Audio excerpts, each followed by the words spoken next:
This Gikomba has been so demolished.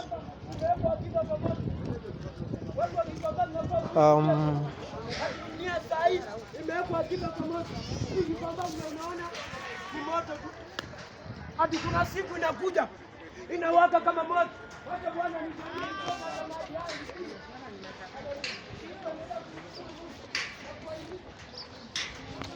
This Gikomba imenyoroshwa, imegongwa bwana. It's a bit tricky, but gava imecheza kaya. Yani yeah, we are there right now. Yeah, it's a bit harsh. The reporters are getting closer that to confirm everything is working.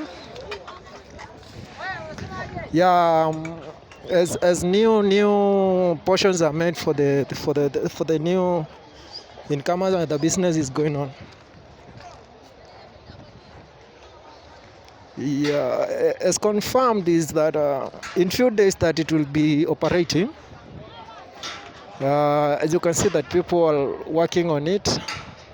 We still have portions of the government or officials that have decided to make it better from the other side of the river. Okay, I take you closer to the portions. Yes, from this side, as you can see, this is a portion. This is a portion. Many parts of people are selling viatu. Na partitions zinafanywa that Gikomba will work effectively. This Nairobi River.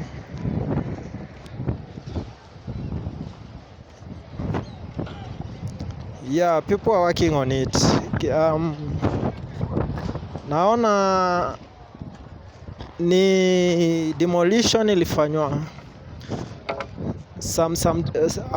a day ago, whereby it said that it was organized by the government and mostly by the government of Nairobi County. People wake up in the morning and found that their vibandas had been demolished.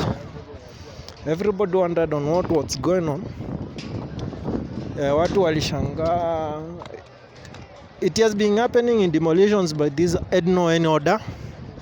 People wake up in the morning, then all of a sudden that their property was not there.